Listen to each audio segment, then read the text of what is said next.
하버드 대학이 술렁이고 있습니다. 제40년 연구가 이 나라 앞에서 휴지 조각이 되었습니다. 경제학계의 거목이 자신의 평생 업적을 스스로 부정했기 때문입니다.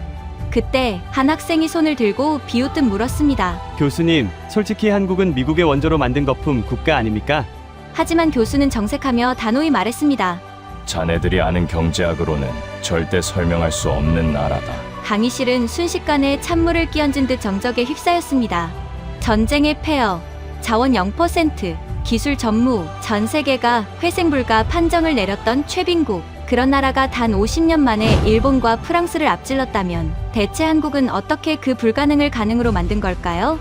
그 기적 같은 이야기 지금 시작합니다. 저는 일평생 후진국은 절대 선진국이 될 수 없다고 가르쳤습니다.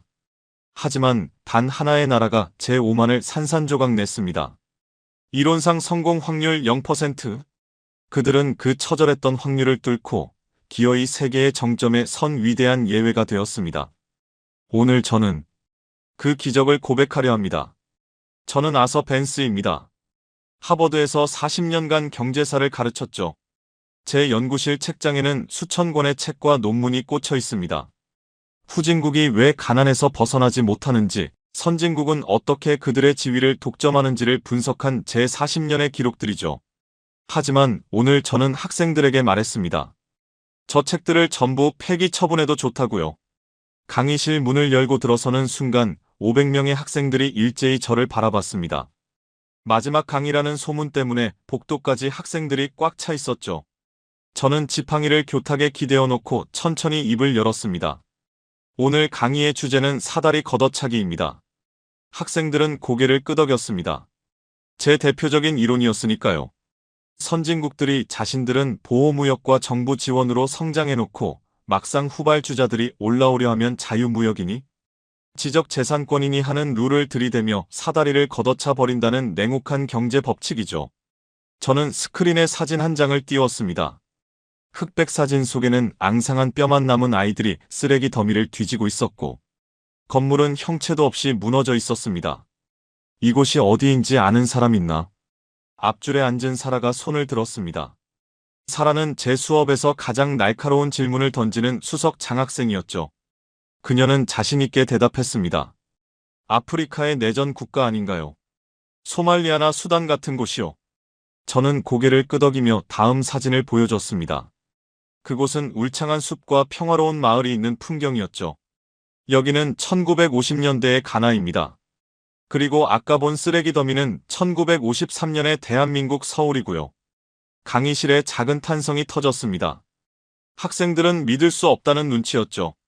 당시 한국의 1인당 국민소득은 67달러였습니다. 아프리카의 가나보다 못 살았고 필리핀이나 태국은 한국이 감히 넘볼 수 없는 선진국처럼 보였던 시절이었죠. 저는 학생들에게 물었습니다. 1950년대로 돌아가서 전 재산을 투자해야 한다면 여러분은 가나에 투자하겠습니까? 아니면 한국에 투자하겠습니까? 모두가 헛웃음을 지으며 가나라고 답했죠. 당연한 선택이었습니다. 가나는 금과 코코아라는 풍부한 자원이 있었고 한국은 식민지, 수탈과 전쟁으로 남은 게 아무것도 없었으니까요. 심지어 국토의 70%가 산이라 농사지을 땅도 부족했습니다. 저는 지휘봉으로 서울의 폐허 사진을 가리키며 말했습니다. 당시 유엔군 사령관이었던 메가더 장군은 이렇게 말했습니다. 이 나라는 앞으로 100년이 지나도 회복되지 못할 것이다. 그게 전 세계가 한국을 바라보는 시선이었습니다. 하지만 여러분도 알다시피 그 예측은 보기 좋게 빗나갔습니다. 저는 다음 슬라이드를 넘겼습니다. 화려한 불빛으로 뒤덮인 서울의 야경과 최첨단 반도체 공장, 그리고 폴란드로 수출되는 K2 전차의 위용이 화면을 가득 채웠습니다. 학생들의 눈빛이 달라졌습니다. 익숙한 풍경이지만 제 설명과 함께 보니 기이하게 느껴졌을 겁니다. 뒤쪽에 앉은 남학생 이든이 손을 들고 물었습니다. 교수님, 한국은 미국의 원조를 받아서 성장한 거 아닙니까? 냉전 시대의 특혜를 입은 거잖아요. 저는 씁쓸하게 웃었습니다. 그것이 서구 학계가 한국의 성장을 깎아내릴 때 쓰는 가장 흔한 변명이었으니까요. 좋은 지적이다, 이든. 하지만 미국의 원조를 받은 나라는 한국 말고도 수십 곳이 넘는다. 남베트남, 필리핀, 수많은 남미 국가들이 천문학적인 달러를 지원받았지. 하지만 그들 중 선진국이 된 나라는 단 한 곳도 없다. 오히려 원조에 의존하다가 경제가 망가진 경우가 태반이지. 강의실이 조용해졌습니다. 저는 천천히 강단 앞쪽으로 걸어 나갔습니다. 그리고 제가 평생을 바쳐 연구한, 하지만 한국 때문에 무너져버린 그 잔인한 진실을 이야기하기 시작했습니다. 여러분, 세상은 공정하지 않습니다. 선진국들은 후발주자가 따라오는 걸 원하지 않아요. 1960년대 한국이 가발과 합판을 팔아 겨우 입에 풀칠을 시작했을 때 세계는 무엇을 했는지 아십니까? 쿼터제라는 걸 만들어서 수입을 제한했습니다. 한국이 조금이라도 돈을 벌 것 같으니 바로 문을 걸어 잠근 겁니다. 학생들의 표정이 굳어졌습니다. 저는 더 잔인한 데이터를 공개했습니다. 한국이 중공업을 하겠다고 했을 때 월드뱅크는 대출을 거절했습니다. 한국이 자동차를 만들겠다고 했을 때 서구 언론은 조립이나 잘하라고 비웃었죠. 한국이 반도체를 하겠다고 했을 때 일본의 기업 보고서는 한국 반도체가 망할 수밖에 없는 5가지 이유를 들어 조롱했습니다. 이것이 바로 사다리 걷어차기입니다. 그들은 한국이 영원히 1달러짜리 싸구려 물건이나 만드는 하청 공장으로 남길 원했습니다. 그게 그들이 설계한 세계 경제의 질서였으니까요. 사라가 다시 손을 들었습니다. 그녀의 목소리에는 약간의 떨림이 섞여 있었죠. 그럼 한국은 어떻게 그 견제를 뚫은 거죠? 자원도 없고 돈도 없고 기술도 없는데 심지어 선진국들이 방해까지 했다면 이론적으로는 불가능하잖아요. 저는 고개를 끄덕였습니다. 맞아. 이론적으로는 불가능해.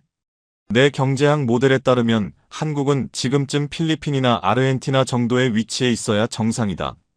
그런데 한국은 그 모든 방해 공작을 뚫고 GDP 세계 10위권의 강대국이 되었다. 도대체 무엇이 변수였을까? 저는 스크린을 껐습니다. 칠판에 분필로 숫자 하나를 크게 적었습니다. 0. 학생들은 의아한 표정으로 저를 바라봤습니다. 한국이 가진 자본은 0이었습니다. 공장을 지으려면 돈이 필요한데 아무도 돈을 빌려주지 않았죠. 신용 등급이라는 것조차 없던 시절이었으니까요. 그렇다면 한국은 무엇을 담보로 초기 자본을 마련했을까요? 강의실은 숨소리 하나 들리지 않을 정도로 고요했습니다. 저는 학생들의 눈을 하나하나 맞추며 말했습니다. 그들은 팔 수 있는 게 아무것도 없었습니다. 땅속에 석유가 있는 것도 아니고 조상이 물려준 문화유산으로 관광을 할 수 있는 것도 아니었죠. 그래서 그들은 세상에서 가장 슬프고도 무서운 결정을 내립니다. 저는 잠시 말을 멈추고 주머니에서 낡은 흑백 사진 한 장을 꺼내 스크린에 비췄습니다. 얼굴이 새까맣게 그을린 남자들이 지하 수천 미터 갱도에서 석탄을 캐고 있었고 앳된 얼굴의 여자들이 낯선 병원에서 시체를 닦고 있는 사진이었습니다. 바로 자신들의 목숨을 담보로 잡힌 겁니다. 학생들이 웅성거리기 시작했습니다. 목숨을 담보로 잡혔다는 말이 무슨 뜻인지 이해하지 못한 눈치였습니다. 1960년대 한국 정부는 서독에게 돈을 빌려달라고 애원했습니다. 하지만 서독 역시 담보 없이는 불가능하다고 했죠. 그때 한국이 내민 담보가 바로 이 사람들이었습니다. 파독 광부와 간호사. 이들이 독일에서 벌어들일 월급을 담보로 잡아달라. 만약 이들이 도망치거나 돈을 못 갚으면 한국 정부가 전적으로 책임지겠다. 사실상 국가가 국민을, 아니 국민이 스스로를 인질로 내던진 겁니다. 앞줄에 앉은 한 여학생이 입을 막으며 탄식을 내뱉었습니다. 저는 계속해서 말을 이었습니다. 지하 1000m, 지열이 40도가 넘는 막장에서 한국의 젊은이들은 속옷만 입고 석탄을 캤습니다. 독일 사람들도 들어가기 꺼리는 그곳에서 그들은 하루 12시간씩 일했죠. 병원에서는 말도 통하지 않는 타국에서 시체를 닦으며 눈물을 삼켰습니다. 그들이 송금한 달러가 한국 경제의 첫 번째 핏줄이 되었습니다. 이게 끝이 아닙니다. 베트남 전쟁. 한국은 전투병을 파병했습니다. 미국의 요청 때문이기도 했지만 그 대가로 받는 군인들의 월급과 지원금이 절실했기 때문입니다. 총알이 빗발치는 정글에서 한국의 젊은이들은 피를 흘렸고 그 피의 대가로 받은 돈이 경부고속도로가 되고 제철소가 되었습니다. 저는 교탁을 3개 내리쳤습니다. 쿵 소리에 학생들이 움찔 놀랐습니다. 여러분, 사다리 걷어차기 이론은 틀리지 않았습니다. 선진국들은 분명 사다리를 걷어찼어요. 하지만 그들은 한 가지를 간과했습니다. 한국인들은 사다리가 없으면 동료의 어깨를 밟고, 아니 자신의 뼈를 깎아서라도 기어이 벽을 타고 올라온다는 사실을 말입니다. 그들에게 경제 성장은 숫자가 아니었습니다. 생존을 위한 처절한 몸부림이었고, 가난을 대물림하지 않겠다는 피 맺힌 한이었습니다. 이든이 충격받은 표정으로 물었습니다. 그렇게까지 해서 만든 자본으로 도대체 뭘 하려고 했던 겁니까? 저는 미소를 지었습니다. 이제 진짜 믿을 수 없는 이야기가 시작될 차례였으니까요. 그렇게 피와 땀으로 모은 돈, 국민들의 목숨값이나 다름없는 그 소중한 돈을 한국은 어디에 썼을 것 같습니까? 보통의 나라라면 식량을 사거나 생필품 공장을 지었겠죠. 당장 배고픔을 해결해야 하니까요. 하지만 한국은 상상도 못할 도박을 감행합니다. 저는 다음 슬라이드를 띄웠습니다. 아무것도 없는 텅 빈 백사장 사진이었습니다. 파도가 몰아치는 황량한 모래벌판이었죠. 이곳은 울산의 한 백사장입니다. 한국은 이 허허벌판에 세계에서 가장 큰 조선소를 짓겠다고 선언합니다. 배를 만들어 본 적도 없고 기술도 없고 심지어 배를 주문한 선주도 없는데 말이죠. 학생들의 웅성거림은 더 커졌습니다. 사라가 고개를 저으며 말했습니다. 말도 안 돼요. 그건 자살행위나 마찬가지잖아요. 실패하면 나라가 망하는 거 아닌가요? 맞아, 사라. 실패하면 나라가 망하는 도박이었지. 전 세계 모든 경제학자와 컨설팅 회사들이 한국 정부에게 미쳤다고 보고서를 보냈어. 그런데 이 불가능해 보이는 프로젝트를 성사시키기 위해 한 남자가 영국 런던으로 날아갔지. 저는 학생들을 둘러보며 물었습니다. 과연 한국은 이 말도 안 되는 사기극 같은 프로젝트를 어떻게 성공시켰을까? 그리고 그 과정에서 전 세계 조선업계를 어떻게 평정해버렸을까? 지금부터 여러분이 듣게 될 이야기는 경제학 수업이 아닙니다. 이것은 불가능에 도전한 인간 의지의 승리에 대한 기록입니다. 저는 스크린에 한 남자의 사진을 띄웠습니다. 투박한 얼굴에 강인한 눈빛을 가진 중년의 사업가였죠. 학생들은 그가 누구인지 몰랐습니다. 이 사람이 바로 울산 백사장에 세계 최대 조선소를 짓겠다고 선언한 남자입니다. 당시 그의 회사는 건설업체였어요. 배를 만들어 본 적이 단 한 번도 없었죠. 그런데 그는 배를 팔러 영국 런던으로 날아갔습니다. 사라가 손을 들었습니다. 잠깐요, 교수님. 배를 만들어 본 적도 없는 사람이 배를 팔러 갔다고요? 그게 말이 됩니까? 저는 고개를 끄덕였습니다. 말이 안 되지. 상식적으로는 완전히 미친 짓이야. 하지만 그에게는 선택지가 없었어. 조선소를 먼저 지으려면 천문학적인 돈이 필요했고 그 돈을 빌리려면 담보가 필요했는데 담보로 잡힐 게 아무것도 없었거든. 저는 다음 슬라이드를 띄웠습니다. 낡은 500원짜리 지폐 사진이었어요. 지폐 뒷면에는 거북선 그림이 선명하게 인쇄되어 있었습니다. 그는 런던의 선박왕이라 불리던 리바노스를 찾아갔습니다. 당시 세계 해운업계를 주름잡던 그리스의 거물이었죠. 하지만 리바노스는 그를 만나주지도 않았어요. 비서가 문전박대를 했습니다. 조선소도 없는 나라에서 온 사람과 무슨 이야기를 하겠습니까? 학생들이 웅성거렸습니다. 당연한 반응이었죠. 저는 말을 이었습니다. 보통 사람이라면 여기서 포기했을 겁니다. 하지만 그는 매일 아침 리바노스의 사무실 앞에서 기다렸어요. 비가 와도 눈이 와도 일주일 내내 그 자리를 지켰습니다. 결국 리바노스가 호기심에 그를 불러들였죠. 도대체 무슨 배짱으로 이러는 거냐고. 그 순간 그가 꺼내든 것이 바로 이 500원짜리 지폐였습니다. 저는 지폐 사진을 확대했습니다. 거북선의 모습이 크게 화면에 떠올랐어요. 그는 말했습니다. 우리나라는 400년 전에 이미 철갑선을 만들었습니다. 세계 최초의 철갑선이었죠. 그 기술이 우리 피 속에 흐르고 있습니다. 조선소가 없다고요? 지으면 됩니다. 기술이 없다고요?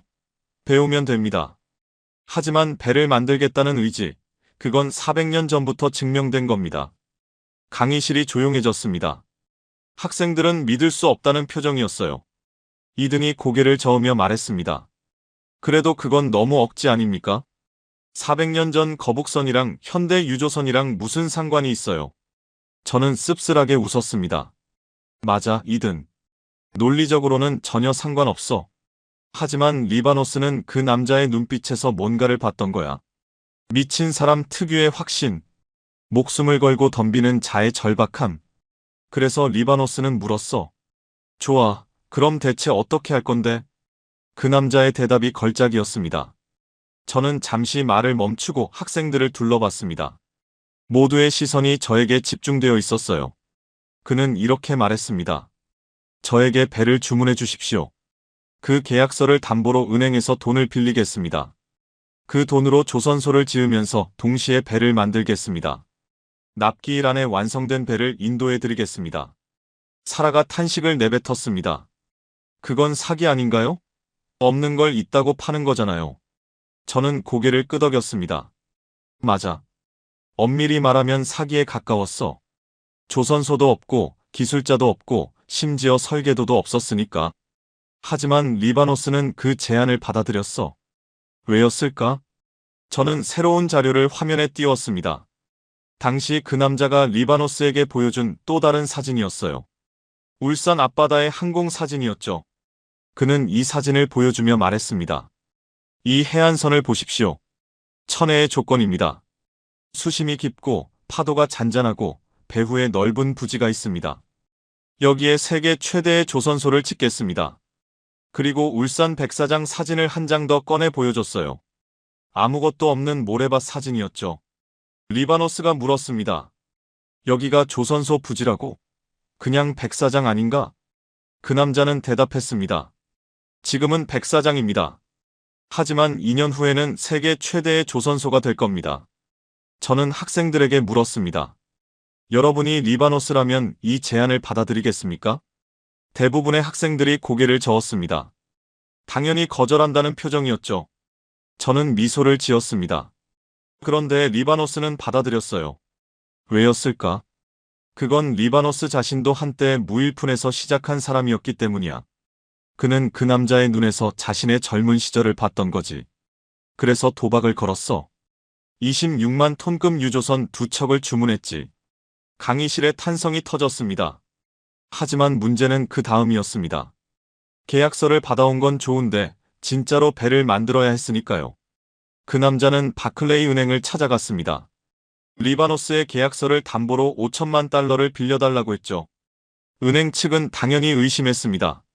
조선소도 없는 회사에 어떻게 돈을 빌려줍니까? 그때 그 남자가 또 한 번 기상천외한 제안을 합니다.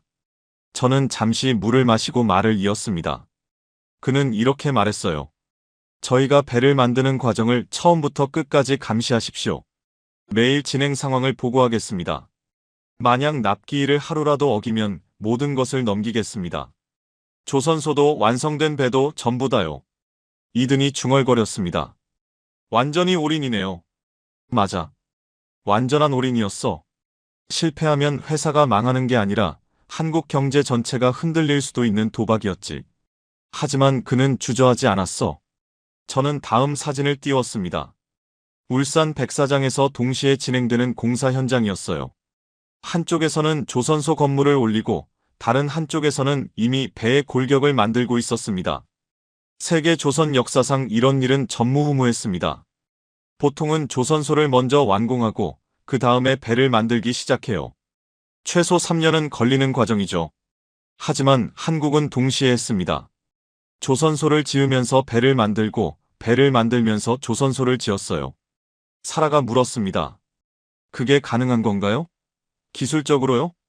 저는 고개를 끄덕였습니다. 가능하지 않아. 적어도 교과서적으로는 불가능해. 하지만 그들은 해냈어. 어떻게? 잠을 포기했지. 저는 당시 현장 기록을 보여줬습니다. 노동자들은 하루 16시간씩 일했습니다. 3교대가 아니라 2교대였어요. 쉬는 시간을 최소화하고 밥도 현장에서 먹었습니다. 감독들은 24시간 현장을 떠나지 않았죠. 잠을 자면 죽는다. 이게 그들의 구호였습니다. 이든이 인상을 찌푸렸습니다.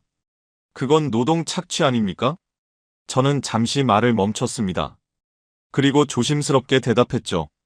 지금 기준으로 보면 분명 그래. 하지만 당시 그들에게는 선택지가 없었어. 실패하면 나라 전체가 망하는 거였으니까. 그리고 중요한 건 그들 스스로가 그 고통을 선택했다는 거야. 누가 시켜서가 아니라 자식들에게 가난을 물려주지 않겠다는 일념으로 버텼던 거지. 저는 결과를 보여줬습니다.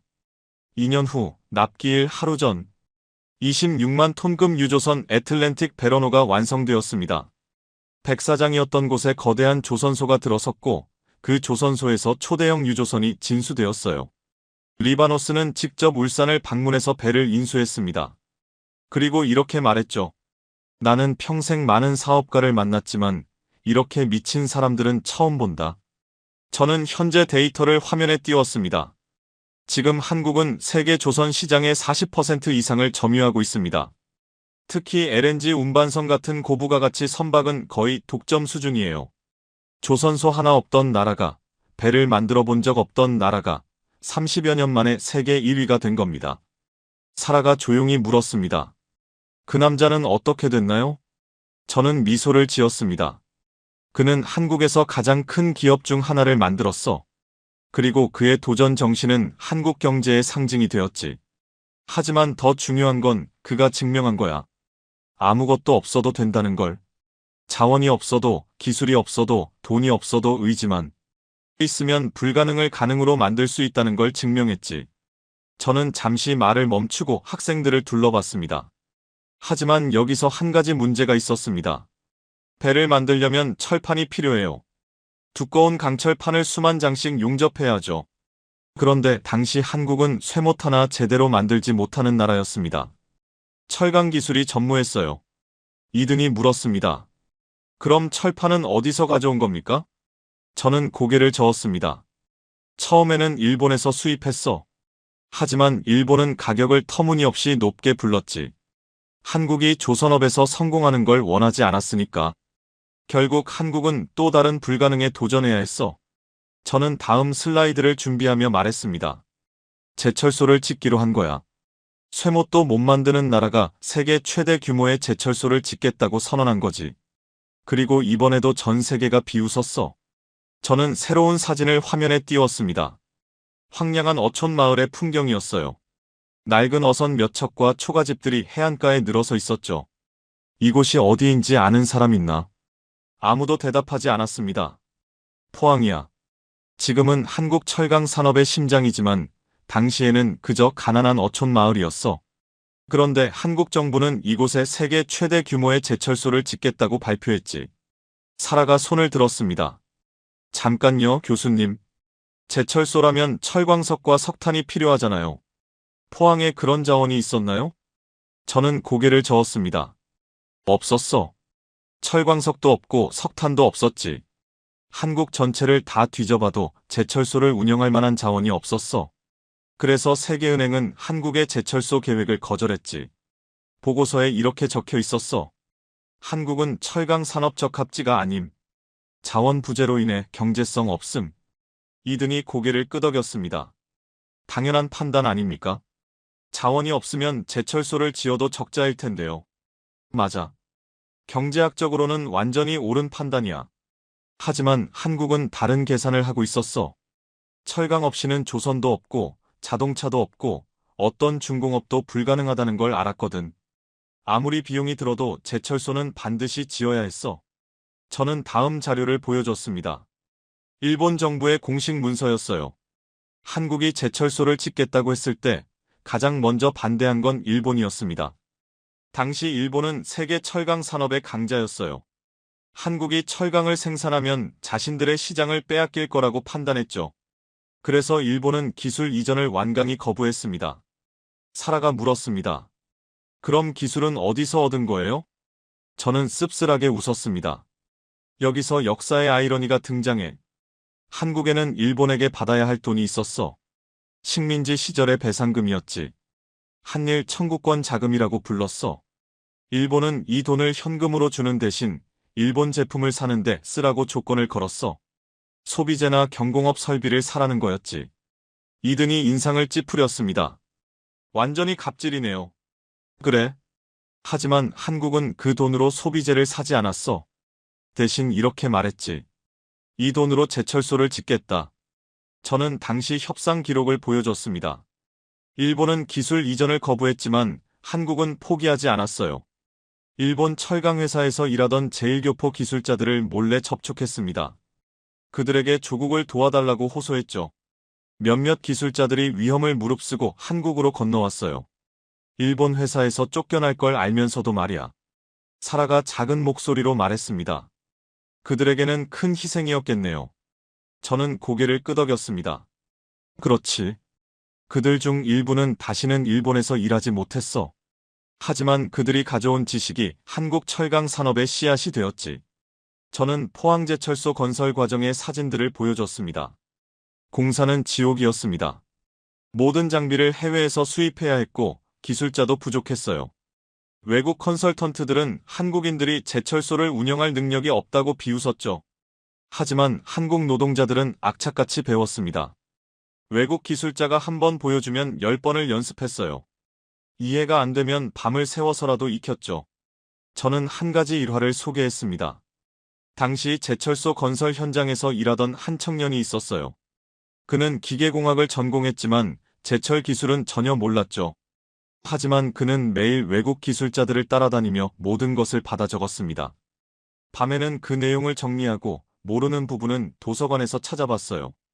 6개월 후 그는 외국 기술자들보다 더 많은 것을 알게 되었습니다. 이든이 물었습니다. 그 사람은 어떻게 됐습니까? 저는 미소를 지었습니다. 나중에 포항제철의 핵심 기술진이 되었지. 그리고 그런 사람이 한두 명이 아니었어. 수백 명의 젊은이들이 똑같이 했어. 배우고, 익히고, 또 배우고. 잠을 줄여가며 기술을 흡수했지. 저는 포항제철소가 처음으로 쇳물을 생산한 날의 기록을 보여줬습니다. 착공 3년여 만에 첫 쇳물이 쏟아져 나왔습니다. 그 순간 현장에 있던 사람들은 모두 울었어요. 쇠못 하나 못 만들던 나라가 자체 기술로 철강을 생산한 거였으니까. 그것도 세계 최고 품질의 철강을? 사라가 조용히 물었습니다. 일본은 어떻게 반응했나요? 저는 다음 자료를 띄웠습니다. 일본은 처음에 비웃었어. 품질이 형편없을 거라고, 금방 망할 거라고 했지. 하지만 10여 년 후 일본 철강 회사들이 위기에 빠졌어. 한국산 철강이 더 싸고 품질도 좋았거든. 기술을 안 줬더니 오히려 더 좋은 기술을 개발해버린 거야. 저는 현재 통계를 보여줬습니다. 지금 한국은 세계 6위 철강 생산국입니다. 포항제철은 세계에서 가장 효율적인 제철소 중 하나가 되었어요. 자원이 없다는 약점은 오히려 강점이 되었습니다. 모든 원자재를 수입해야 하니까 항구 바로 옆에 제철소를 지었어요. 운송 비용을 최소화한 거죠. 다른 나라들은 내륙의 광산 근처에 제철소를 지었는데 그러면 완제품을 다시 항구로 운반해야 해요. 한국의 모델이 오히려 더 효율적이었던 거야. 이든이 고개를 끄덕였습니다. 약점을 강점으로 바꿨군요. 맞아. 그게 한국의 특기야. 없으면 없는 대로, 불리하면 불리한 대로 어떻게든 방법을 찾아내지. 그리고 그 과정에서 원래 유리했던 나라들보다 더 나은 결과를 만들어내곤 해. 저는 화면을 바꿨습니다. 자, 이제 한국은 배도 만들 수 있고 철강도 생산할 수 있게 되었어요. 하지만 이건 20세기의 산업이었습니다. 굴뚝 산업이라고 불리는 무겁고 더럽고 힘든 산업이었죠. 진짜 승부는 21세기에 있었어요. 사라가 물었습니다. 반도체 말씀하시는 건가요? 저는 고개를 끄덕였습니다. 정확해. 반도체. 21세기의 쌀이라고 불리는 그것. 스마트폰, 컴퓨터, 자동차, 무기 시스템. 현대 문명의 모든 것에 들어가는 그 작은 칩 말이야. 저는 새로운 자료를 준비하며 말했습니다. 하지만 반도체는 조선이나 철강과는 차원이 달랐어. 나노미터 단위의 정밀함이 필요했고 천문학적인 투자가 필요했지. 그리고 무엇보다 미국과 일본이 시장을 완벽하게 장악하고 있었어. 그들은 후발주자가 끼어드는 걸 절대 허용할 생각이 없었지. 이든이 물었습니다. 그런데 한국이 또 도전한 겁니까? 저는 미소를 지었습니다. 당연하지. 하지만 이번에는 전 세계가 진심으로 비웃었어. 조선이나 철강은 그래도 근육으로 할 수 있는 산업이야. 하지만 반도체는 달라. 순수한 두뇌와 기술의 싸움이거든. 그리고 솔직히 말해서 당시 서구학계에서는 한국인의 두뇌를 별로 높게 평가하지 않았어. 사라가 인상을 찌푸렸습니다. 그건 편견 아닌가요? 물론 편견이지. 하지만 당시에는 그게 주류 의견이었어. 그리고 한국은 그 편견을 산산조각 내버렸지. 저는 화면에 아주 작은 물체의 사진을 띄웠습니다. 손톱보다 작은 사각형 칩이었어요. 그 위에 복잡한 회로가 새겨져 있었죠. 이게 뭔지 아나? 사라가 대답했습니다. 반도체 아닌가요? 디램 같은. 맞아. 디램. 컴퓨터와 스마트폰의 기억 장치야. 이 손톱만 한 칩 하나에 수십억 개의 트랜지스터가 들어가 있지. 인류가 만든 가장 정밀한 물건이라고 할 수 있어. 저는 다음 슬라이드를 띄웠습니다. 세계 반도체 시장 점유율 그래프였어요. 지금 한국은 메모리 반도체 시장의 70%를 점유하고 있습니다. 세계에서 가장 첨단 기술이 필요한 이 산업에서 압도적 1위야. 하지만 40여 년 전 한국은 반도체가 뭔지도 제대로 몰랐어. 이든이 손을 들었습니다. 40년 만에 세계 1위가 됐다고요? 그게 가능합니까? 저는 고개를 끄덕였습니다. 불가능해 보이지. 하지만 한국은 해냈어. 어떻게 했는지 이야기해 줄게. 저는 당시 상황을 설명하기 시작했습니다. 1980년대 초 한국의 한 대기업이 반도체 사업 진출을 선언했습니다. 당시 그 회사는 가전제품을 만드는 곳이었어요. 반도체와는 전혀 관련이 없었죠. 그런데 회장이 갑자기 반도체를 하겠다고 선언한 거야. 사라가 물었습니다.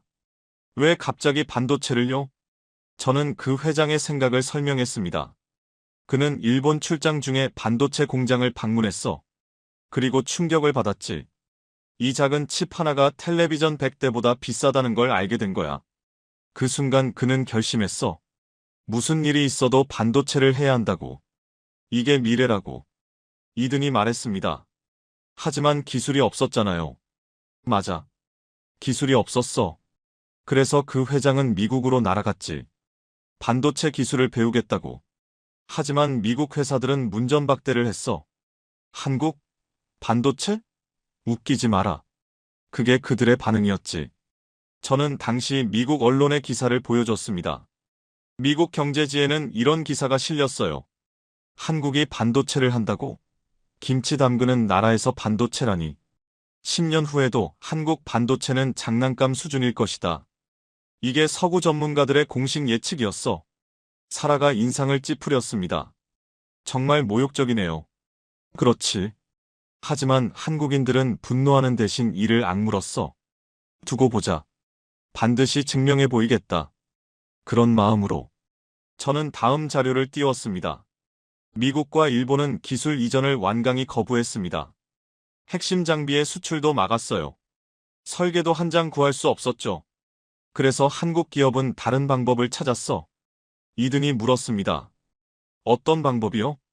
저는 답했습니다. 사람을 데려온 거야.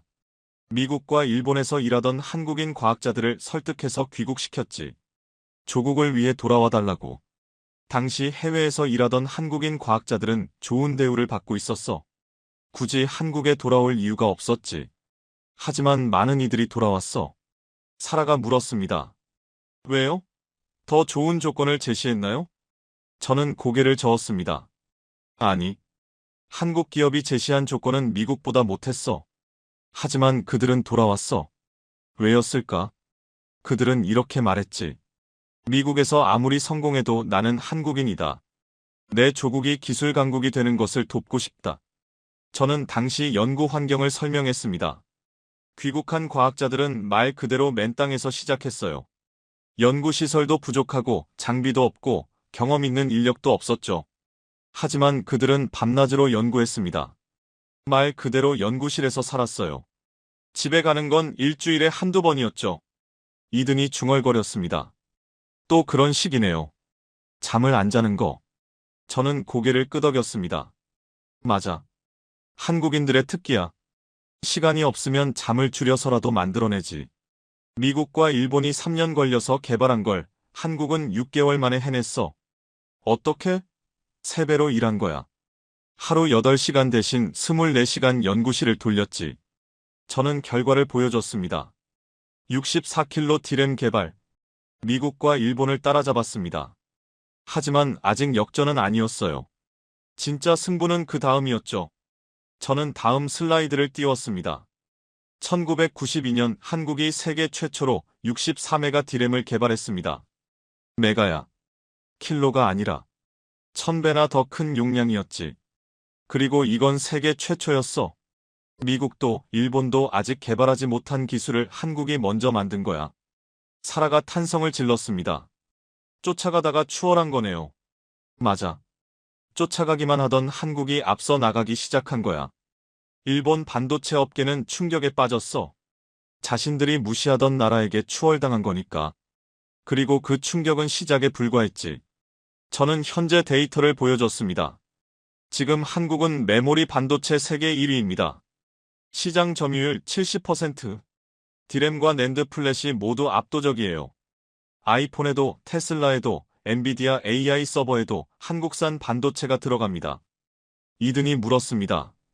기술을 안 줘서 오히려 더 잘 됐다는 건가요? 저는 고개를 끄덕였습니다. 아이러니하지만 그래. 기술을 줬으면 영원히 1위로 남았을 거야.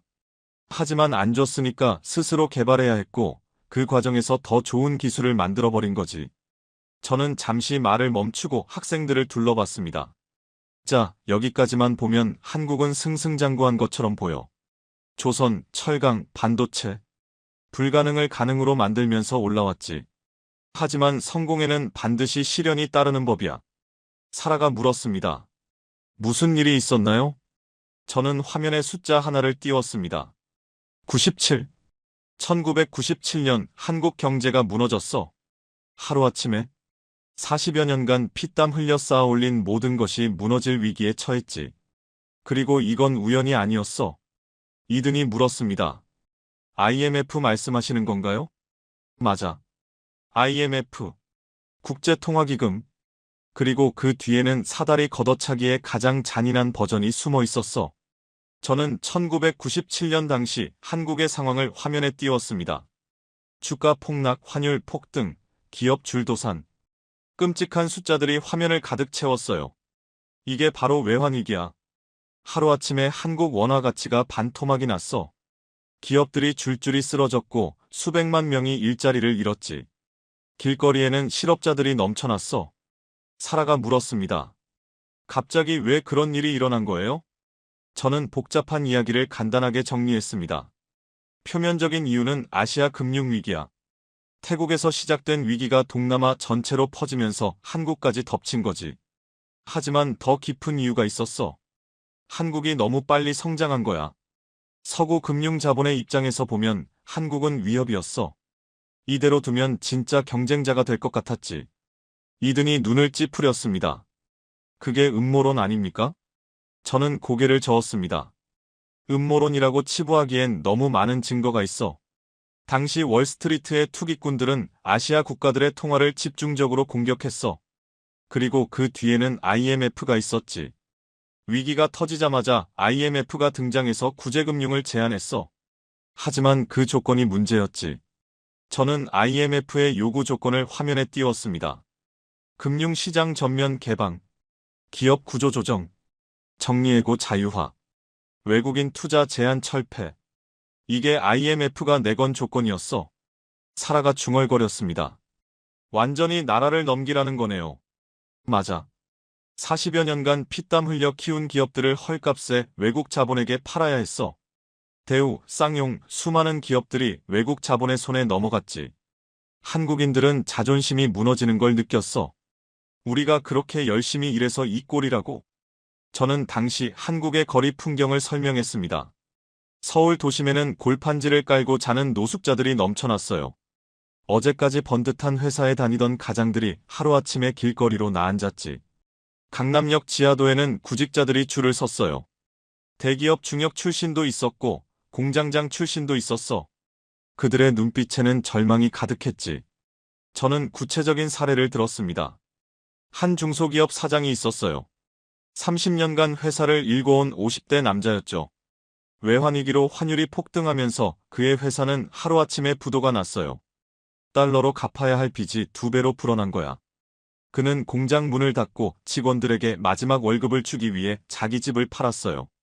그리고 가족에게 미안하다는 유서를 남기고 극단적인 선택을 했지. 강의실이 숙연해졌습니다.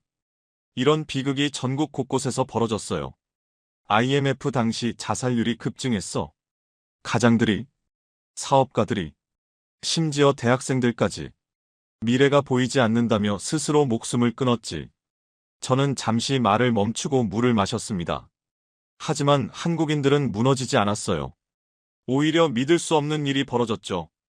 저는 새로운 사진을 띄웠습니다. 줄을 선 수천 명의 사람들이 무언가를 들고 있었어요. 이게 뭘까? 사라가 대답했습니다. 금 모으기 운동이요. 저도 들어본 적 있어요. 맞아. 전 국민 금 모으기 운동. 이건 정부가 시킨 게 아니었어. 국민들이 자발적으로 시작한 거야. 저는 구체적인 내용을 설명했습니다. 한국인들은 집에 있던 금부치를 들고 나왔어. 결혼반지, 돌반지, 금목걸이, 금시계. 평생 모아둔 귀금속을 나라에 바치기 위해 줄을 섰지. 350만 명이 참여했고 227톤의 금이 모였어. 이든이 믿을 수 없다는 표정을 지었습니다. 자기 재산을 그냥 나라에 준 거예요? 그래. 헐값에 팔았어. 시세보다 훨씬 낮은 가격으로. 하지만 누구도 불평하지 않았어. 나라가 어려우니 내가 도와야 한다. 그런 마음이었지. 저는 당시 수집 현장의 풍경을 설명했습니다. 서울 명동의 금 수집소 앞에는 새벽부터 줄이 늘어섰어요. 영하의 날씨에도 사람들은 몇 시간씩 기다렸지. 손에는 작은 봉투나 상자를 들고 있었어요. 안에는 평생 모은 금이 들어 있었죠. 저는 가슴 아픈 사연들을 소개했습니다. 한 할머니가 있었어요. 70이 넘은 분이었죠. 그녀는 작은 봉투 하나를 들고 수집소에 왔어요. 안에는 낡은 금반지 하나가 있었지. 50년 전 돌아가신 남편이 결혼할 때 끼워준 반지였어요. 평생 손가락에서 뺀 적이 없던 반지였죠. 저는 잠시 숨을 골랐습니다. 그 할머니는 반지를 건네며 울먹였어요. 죽은 남편이 하늘에서 보고 있을 거라고. 나라가 어려운데 이 반지가 조금이라도 도움이 된다면 남편도 기뻐할 거라고. 수집소 직원도 눈물을 흘렸지. 사라가 작은 목소리로 물었습니다. 정말 그런 일이 있었어요? 저는 고개를 끄덕였습니다. 그것뿐이 아니야. 신혼 1년차 부부도 있었어.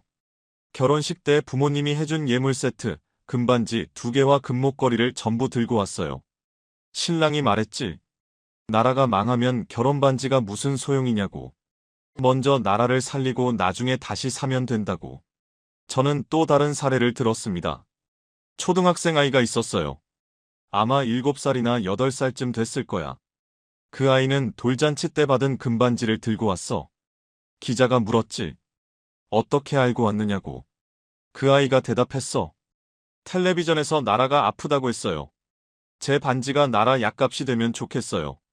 강의실 여기저기서 훌쩍이는 소리가 들렸습니다. 저는 말을 이었습니다.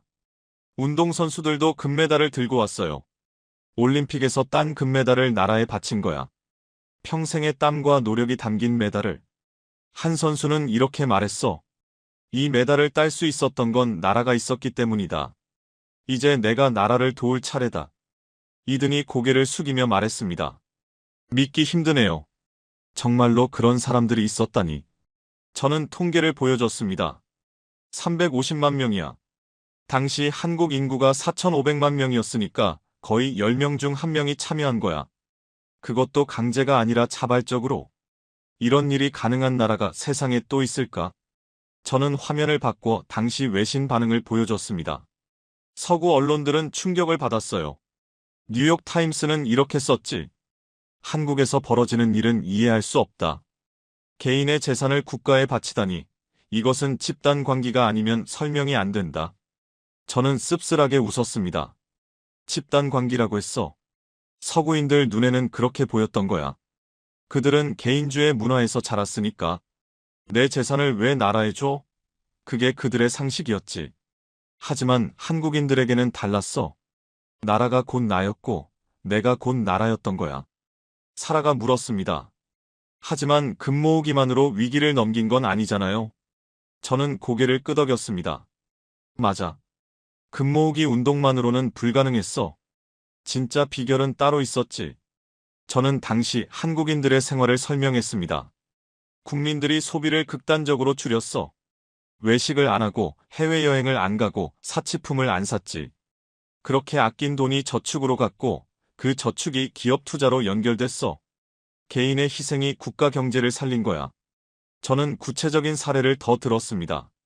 백화점 매출이 반토막 났어요. 사람들이 옷을 안 샀거든. 새 옷 대신 헌 옷을 수선해서 입었지. 외제차 판매량은 90% 넘게 줄었어요. 국산차도 안 팔렸어.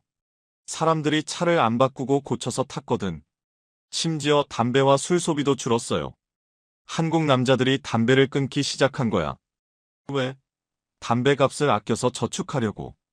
개인의 작은 쾌락까지 포기한 거지. 이든이 중얼거렸습니다. 그 정도면 거의 전시 상황이네요. 맞아. 전쟁이었어. 총알이 날아오지 않았을 뿐 경제 전쟁이었지. 그리고 한국인들은 그 전쟁에서 승리했어. 사라가 말했습니다. 하지만 그건 개인에게는 너무 가혹한 거 아닌가요? 저는 고개를 끄덕였습니다. 맞아. 가혹했어.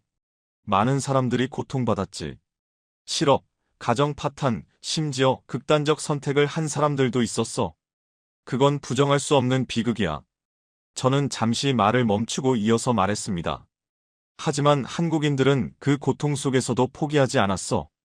우리가 이 위기를 넘기면 더 강해질 수 있다. 자식들에게는 이런 고통을 물려주지 않겠다. 그런 마음으로 버텼지. 저는 결과를 보여줬습니다. IMF는 한국이 위기를 극복하는데 최소 5년이 걸릴 거라고 예상했어. 하지만 한국은 3년 만에 빚을 다 갚았어. 예상 기간의 절반도 안 되는 시간이었지. 이든이 물었습니다. 어떻게 가능했죠? 저는 비교 자료를 보여줬습니다. 같은 시기에 IMF 위기를 겪은 나라들이 있었어. 태국, 인도네시아, 말레이시아.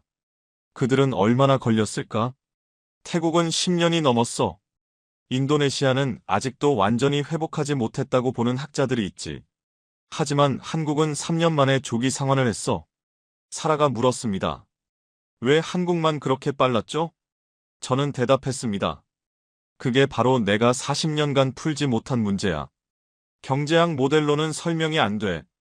같은 위기, 같은 처방, 하지만 완전히 다른 결과. 한국에는 뭔가 다른 게 있었던 거야. 저는 화면을 바꿨습니다. 자, 이제 질문이 생겨. 도대체 왜 한국인들은 이렇게 행동할까? 왜 개인보다 집단을 우선시할까? 왜 고통을 감내하면서도 포기하지 않을까? 이건 단순히 근면 성실하다는 말로는 설명이 안 돼. 사라가 물었습니다. 교수님은 답을 찾으셨나요? 저는 고개를 끄덕였습니다. 찾았어. 하지만 그 답은 경제학 책에 있지 않았어. 역사책에 있었지. 500년 전으로 거슬러 올라가야 해. 저는 화면에 조선시대 그림을 띄웠습니다. 과거 시험장의 풍경이었어요.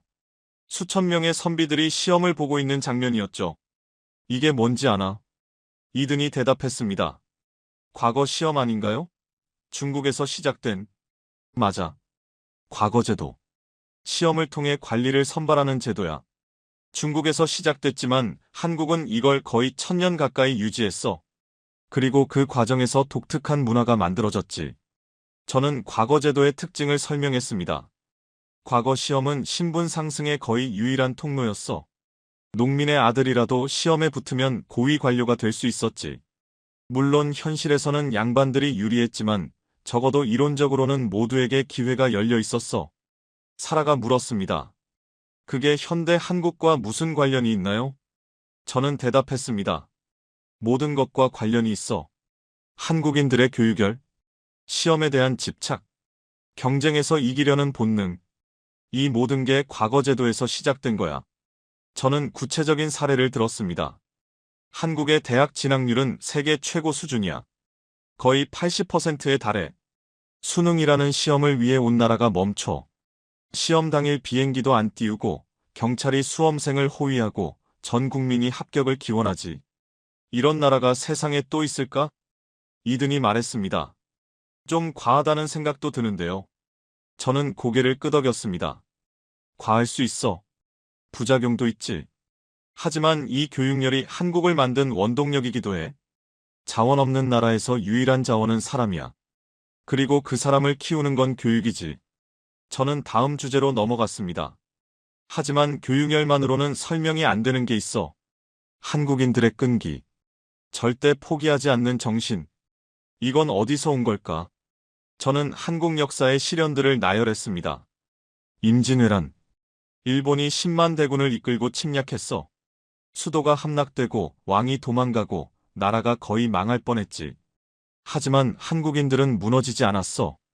의병이 일어나고 이순신 장군이 바다를 지켰고 7년 만에 일본을 몰아냈지. 병자호란. 청나라가 침략해서 왕이 무릎을 꿇었어. 치욕적인 항복이었지. 하지만 한국은 살아남았어. 나라를 잃지 않았지. 일제강점기.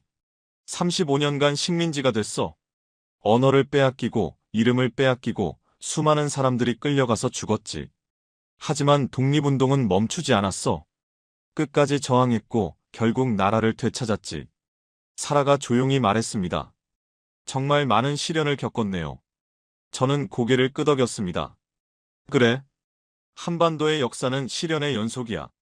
지정학적으로 중국, 일본, 러시아 강대국들 사이에 끼어 있었거든. 언제 침략당할지 모르는 땅에서 살아남으려면 강인해질 수밖에 없었어. 저는 핵심을 짚었습니다. 하지만 중요한 건 그 많은 시련에도 불구하고 한국인들은 나라를 잃지 않았다는 거야. 정복당한 적은 있어도 완전히 사라진 적은 없어. 언어를 지켜냈고 문화를 지켜냈고 정체성을 지켜냈지. 이든이 물었습니다. 그게 현대 경제 성장과 무슨 관련이 있죠? 저는 대답했습니다. 모든 관련이 있어. 임진왜란을 이겨낸 DNA가 조선 산업을 만들었어. 식민지를 견뎌낸 DNA가 반도체 신화를 썼지. IMF를 극복한 DNA가 K컬처를 전 세계에 퍼뜨리고 있어. 저는 또 다른 특성을 언급했습니다. 한국인들에게는 특유의 정서가 있어. 한이라고 불리는 거야. 영어로 번역하기 어려운 개념이지. 억울함, 슬픔, 분노, 그리고 그것을 이겨내려는 의지가 뒤섞인 감정이야. 사라가 물었습니다. 그게 긍정적인 건가요? 저는 생각했습니다. 그리고 대답했죠. 양면이 있어. 한은 고통스러운 감정이야. 하지만 그 고통이 에너지가 되기도 해. 무시당할수록, 억울할수록 더 열심히 해서 증명해 보이겠다는 에너지. 그게 한국인들을 움직이는 원동력 중 하나야. 저는 빨리빨리 문화를 언급했습니다. 서구 사람들은 한국인들의 빨리빨리 문화를 비웃어. 왜 그렇게 급하냐고. 하지만 그건 한국의 역사를 모르기 때문이야. 한국은 늦게 출발했어. 서구가 200년 걸려 이룬 산업화를 50년 만에 해야 했지. 느긋하게 있을 시간이 없었어. 빨리빨리는 급한 게 아니라 살아남기 위한 전략이었던 거야. 이든이 고개를 끄덕였습니다. 이해가 되네요. 저는 마지막 특성을 설명했습니다. 그리고 한국인들에게는 집단주의적 성향이 있어. 개인보다 집단을 우선시하는 경향. 이것도 역사에서 비롯된 거야. 한반도에서 혼자서는 살아남을 수 없었거든. 가족이, 마을이, 나라가 함께 뭉쳐야만 외적을 막을 수 있었지. 저는 금모으기 운동을 다시 언급했습니다. IMF 때 금모으기 운동이 가능했던 이유도 여기 있어. 나라가 어려우면 내가 희생해야 한다. 그런 의식이 한국인들에게는 자연스럽게 있는 거야. 서구식 개인주의로는 설명이 안 되는 행동이지. 저는 종합했습니다. 천년간의 교육 전통, 끊임없는 시련을 이겨낸 역사, 한이라는 독특한 정서, 빨리빨리 생존 전략, 집단주의적 결속력. 이 모든 게 합쳐져서 현대 한국의 기적을 만들어낸 거야. 사라가 물었습니다. 그럼 다른 나라들은 한국을 따라할 수 없는 건가요?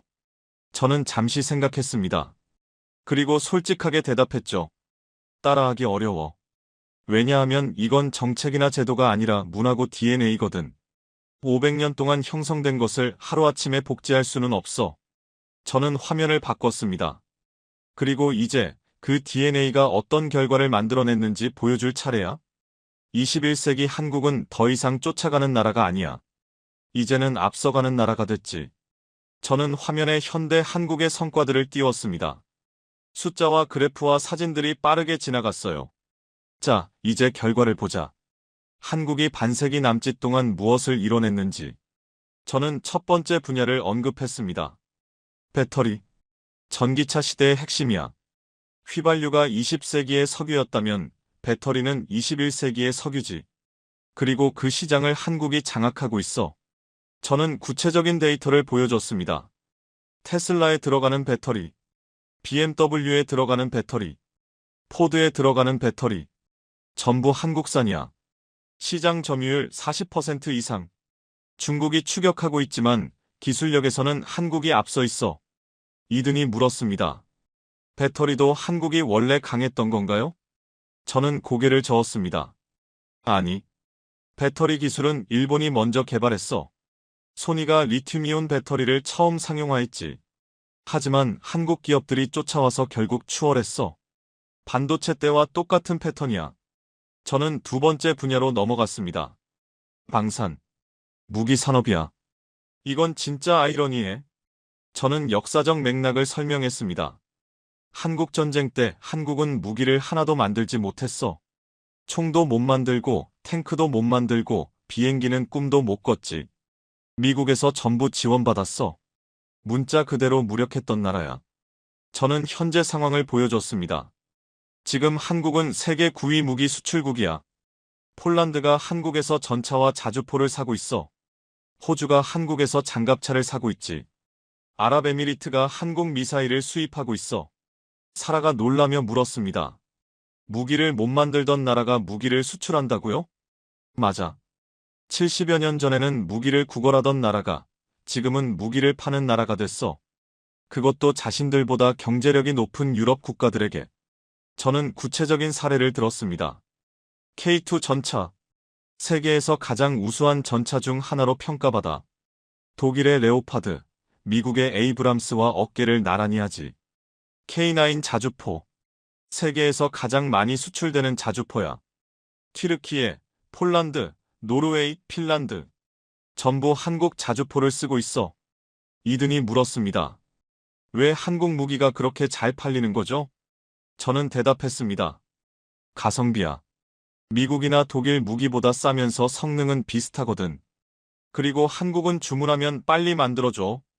빨리빨리 문화가 여기서도 빛을 발하는 거지. 독일에 전차 주문하면 3년 걸려. 한국은 1년이면 돼. 저는 세 번째 분야로 넘어갔습니다. K컬처. 문화산업이야. 이건 내가 가장 놀란 부분이야. 저는 솔직하게 고백했습니다. 사실 나는 경제학자니까 문화는 잘 몰라. 하지만 K-팝이나 K-드라마가 세계적으로 인기라는 건 알아.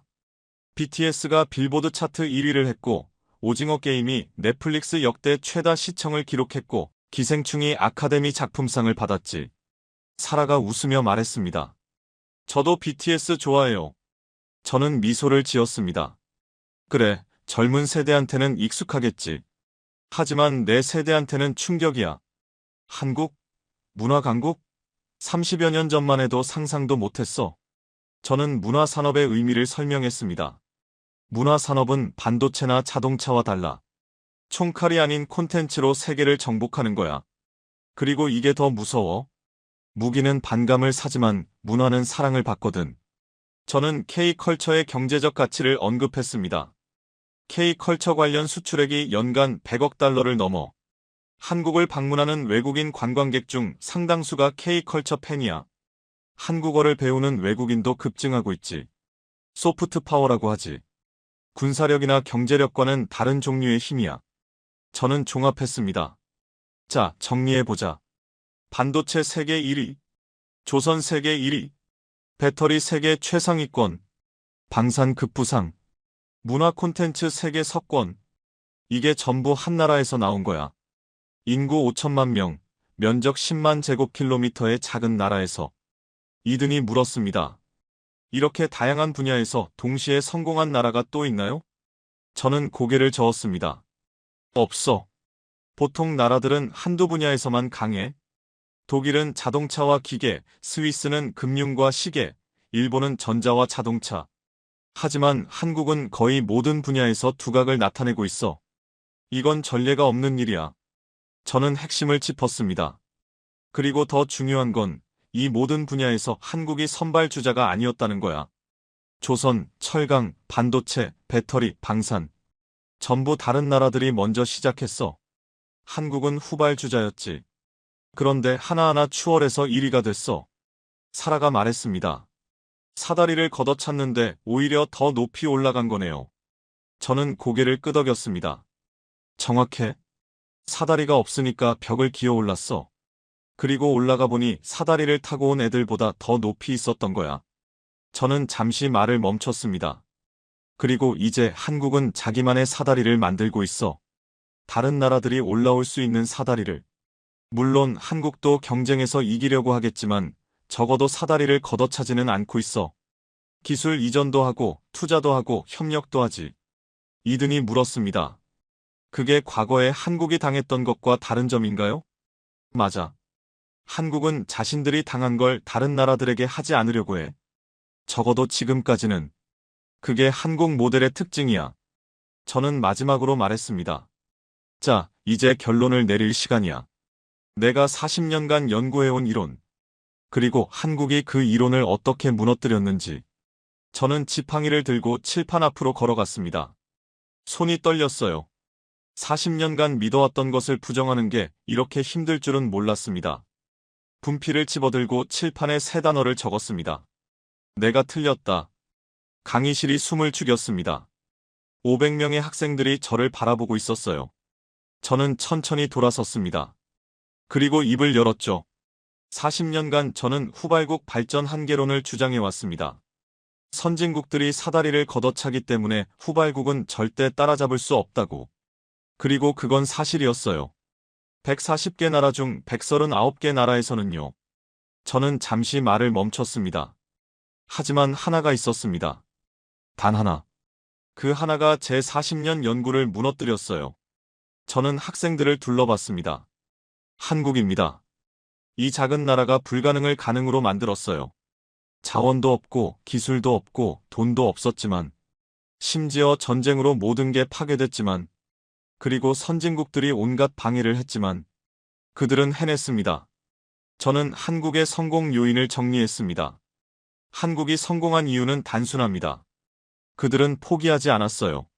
사다리가 없으면 동료의 어깨를 밟고 올라갔고 동료가 없으면 맨손으로 벽을 기어 올랐습니다. 기술을 안 주면 스스로 개발했고 시장을 막으면 다른 시장을 찾았어요. 저는 목소리에 힘을 실었습니다. 그리고 가장 중요한 건 그들은 혼자가 아니었습니다. 독일 탄광에서 땀 흘린 광부들, 베트남 정글에서 피 흘린 군인들, IMF 때 금반지를 바친 시민들, 밤새 연구실에서 일한 과학자들, 수백만, 수천만의 사람들이 함께 싸웠어요. 사라가 조용히 물었습니다. 교수님, 그럼 한국 모델을 다른 나라들도 따라할 수 있을까요? 저는 고개를 저었습니다. 솔직히 말씀드리면 어렵습니다. 한국의 성공은 복제가 불가능해요. 왜냐하면 그건 정책이나 제도가 아니라 문화고 역사고 DNA거든요. 500년간 형성된 교육열, 1000년간 이어진 저항 정신, 그리고 한이라는 독특한 감정. 이런 걸 하루아침에 만들 수는 없어요. 저는 결론을 내렸습니다. 2차 대전 이후 140개 나라가 독립했습니다. 그중 선진국이 된 나라는 한국이 유일해요. 그리고 저는 확신합니다. 앞으로도 한국 같은 나라는 나오기 어려울 겁니다. 왜냐하면 그 고통을, 그 희생을, 그 집념을 견딜 나라는 다시 없을 테니까요. 저는 마지막 말을 했습니다. 제 사다리 걷어차기 이론은 맞았습니다. 선진국들은 분명히 사다리를 걷어찼어요. 하지만 제가 틀린 게 하나 있습니다. 저는 사다리가 없으면 올라갈 수 없다고 생각했어요. 한국은 그게 틀렸다는 걸 증명했습니다. 사다리가 없으면 만들면 되고 벽이 막으면 부수면 됩니다. 저는 지팡이를 교탁에 기대며 말했습니다. 오늘이 제 마지막 강의입니다. 40년간 가르쳤지만 오늘 제가 가장 많이 배웠어요. 한국이라는 나라에게서요. 불가능은 없다는 것을. 아니, 더 정확히 말하면 아직 한국이 안 했을 뿐이라는 것을요. 순간 한 학생이 일어섰습니다. 박수를 치기 시작했어요. 그러자 옆 학생도 일어났습니다. 그리고 또 다른 학생이. 500명의 학생들이 차례로 일어나 박수를 보냈습니다. 저는 눈시울이 뜨거워지는 걸 느꼈습니다. 40년강의 인생에서 기립박수를 받은 건 처음이었거든요. 강의실 맨 뒤쪽에서 한 학생이 눈물을 닦고 있었습니다. 동양인 여학생이었어요. 아마 한국 유학생이었겠죠. 저는 그녀를 향해 고개를 끄덕였습니다. 고맙습니다. 당신들의 이야기 덕분에 저도 더 나은 학자가 될 수 있었어요. 강의가 끝났습니다. 학생들이 하나 둘 빠져나갔지만 몇몇은 남아서 질문을 했어요. 저는 기꺼이 대답했습니다. 한국에 대해 말하는 게 이렇게 즐거울 줄 몰랐거든요. 연구실로 돌아오는 길에 저는 창밖을 바라봤습니다. 하버드 캠퍼스가 가을 햇살에 물들어 있었어요. 저 멀리 태평양 건너에 작은 반도가 있습니다. 5천만 명이 모여 사는 산으로 둘러싸인 땅. 그 땅에서 인류 역사상 가장 놀라운 기적이 일어났죠. 저는 혼자 중얼거렸습니다. 대한민국. 참 대단한 나라야. 지금까지 한국이 어떻게 불가능의 벽을 부수고 올라왔는지 함께 보셨습니다. 가슴이 뜨거워지셨나요? 그렇다면 댓글창에 대한민국 최고 딱 한 문장만 적어주세요. 여러분이 남긴 이 한마디가 전 세계에 한국의 위대함을 알리는 메시지가 됩니다. 더 많은 사람들이 이 이야기를 알 수 있도록 구독과 좋아요 부탁드립니다. 다음 영상에서 또 만나요.